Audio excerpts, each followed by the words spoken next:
Hey guys, Dr. Childs here. Today we're going to be talking about adrenal superfoods that you can eat to help your body adapt to stress.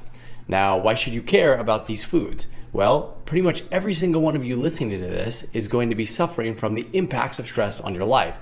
And because we live in a world with increasing levels of stress and increasing demands on our body, you are no doubt experiencing the negative consequences of too much stress. Some of these might include weight gain, diabetes, insulin resistance, insomnia, etc. There's a ton of negative health outcomes associated with high levels of stress. But guess what? There are things that you can do about it outside of doing stress reduction techniques, which by the way are still great. I'm not downplaying their effectiveness. But what I do want to talk about are foods that you can consume to help your body adapt to stress. Now, these foods have a name. They're called adaptogens or adaptogenic compounds. And that is because they help your body adapt to stress. So they have a powerful impact that has been studied in several research studies and shown to impact cortisol and to have a balancing effect on cortisol.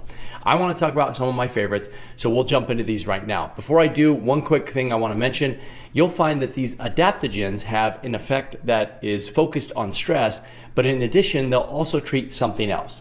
So for instance, let's say you have stress plus depression. Well, there's a certain type of food that helps with that depression aspect along with the stress.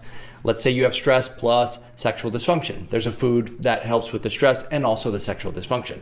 So you can sort of play around with the foods I'm going to be talking about here and target them to the symptoms that you are dealing with in addition to your stress. And this will become a lot more clear and apparent as we go through this list. So number one on this list is maca. Maca is probably, I put it number one because it's probably my favorite. And that's because it helps with a number of things in addition to stress, including increasing vitality, improving sexual health and balancing sex hormones, and improving stress resilience. So it makes your body more resilient to the stress that you're under. So even if your stress stays the same, which it will happen for a lot of us, right? We can't eliminate stress 100% from our life, but what we can do is make our body stronger and more able to adapt to that stress. Now, maca comes from the Peruvian mountains and it comes as a powder, and it's probably one of my favorites because of its impact on sex hormones, especially testosterone, estrogen, and progesterone. It has a balancing effect on all of these, and both men and women suffer from problems with their sex hormones due to the stress that they're under, due to weight gain, etc. A number of conditions can cause these problems. But the issue is you get a huge amount of gains by increasing sexual function and by balancing these sex hormones beyond just its impact on stress, right? Having more sex in your life improves a number of factors, including helping you with weight loss, helping your mood, and helping blood pressure, blood sugar, you name it. Having more sex and having better sex improves all of these factors, which is why I'm putting this as number one. But even if you don't have these problems, you don't have to have sexual dysfunction or any issues with your sex hormones to still benefit from maca. Number two, we have goji berries. Now, goji berries are more considered a superfood, whereas maca is like a root powder sort of thing. It comes as a powder form, whereas goji berry is like a superfood. And it's called a superfood because it contains a huge amount of micronutrients.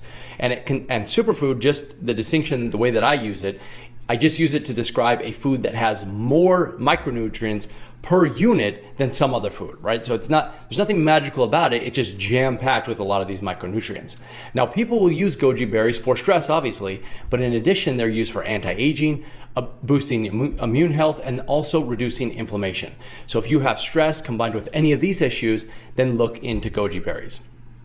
Next, we have holy basil, and this is a plant that has been used in Ayurvedic medicine for centuries. We're talking hundreds of years, probably even thousands at this point. And it is native to India, and it helps, in addition to its impact on stress, also helps with anxiety, diabetes, and high cholesterol. So if you have any of these problems, consider taking holy basil and or some of the other ones that we'll be talking about. Next, we have turmeric. So turmeric is the spice, and the active component found in turmeric is curcumin. And curcumin is the thing that has been shown to have adaptogenic properties. And by virtue of the fact that curcumin is found in turmeric, turmeric will also have these adaptogenic properties. So turmeric is a spice and is probably one of the most well-studied foods, we'll call it, or spices that exist out there right now. I can't remember the exact amount of studies off the top of my head, but we're talking over 1,000 different studies showing the benefits of turmeric. And so I'd recommend that if you can, you cook with turmeric, ideally get it in spice form. But if you don't want to do that, or you want a certain higher percentage of curcuminoids, go ahead and take a supplement. Now, why is turmeric so powerful? Because it has the effects on stress, but it also is probably one of the most powerful anti-inflammatory agents listed on the foods that we're talking about today, which means it's frequently used to treat diabetes, autoimmune disease, and even obesity. So if you have stress plus any of these problems, consider taking turmeric. And by the way, it's just a good idea to use turmeric anyway. If you can, throw it in as a spice with whatever you're cooking. Then we have mushrooms. So certain mushrooms, not all mushrooms, but certain mushrooms, including lion's mane, reishi, chaga, cordyceps, not the cordyceps that causes the zombie-like issues in The Last of Us, by the way, this one's safe to consume for humans, and turkey tail. These have been used, again, for centuries, and they have certain impacts that predominantly affect the brain. So in addition to their impacts on stress, these mushrooms help with things like cognition, focus, and mental clarity. So a lot of people will use these, they'll combine them with coffee and take it in the morning. I don't necessarily recommend that you have coffee to stimulate your body up, but that's how a lot of people use it. And then, it's popular with entrepreneurs and CEOs and things like that because they want that mental clarity. Then we have ashwagandha, again, a really popular, really effective, and frequently used. It's found in a ton of supplements. It's put into teas. It's put into all sorts of things. And this is a plant native to Asia and also Africa, and it's used to treat a number of conditions as well, including infertility, insomnia, low testosterone, diabetes, and again, inflammatory conditions. So some people will say don't use ashwagandha if you have thyroid problems. I disagree wholeheartedly with that statement. I think ashwagandha is a great option. Again, one of the more well-studied and well-researched foods on all the foods we're talking about today, and something that you can definitely consider taking. It's not perfect, and it maybe about 15% of people who take it do have issues, but the people who do benefit from it benefit a lot. And lastly, we have licorice root. So in addition to having adaptogenic properties, licorice root also helps focus on gut-related issues. So it has some antiviral properties, and it also can help soothe the gut, calm the gut down. So if you have indigestion or acid reflux or bacterial overgrowth, those type of conditions, even gastric ulcers, this can calm down the stress that can also impact the gut function as well. So this is probably one of the only ones we've talked about so far that impacts the gut as well. Now, how should you use this information? My recommendation is to eat as many of these foods in their whole food source as you possibly can. Now, if you can't for some reason, that's fine, get it in supplement form. That also works as well. But what's amazing about the world that we live in, it's so easy to just go to Amazon and type in something and obtain it from a country that would have been out of reach maybe even just 50 to 100 years ago, or at least very difficult to get and very expensive.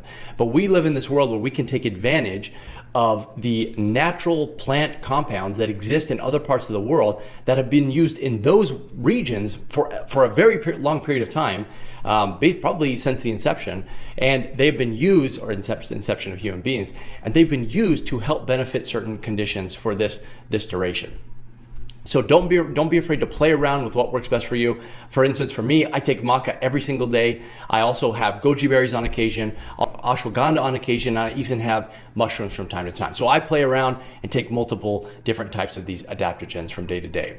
Now, there's also something worth noting here, and that is the connection between your adrenals and your thyroid.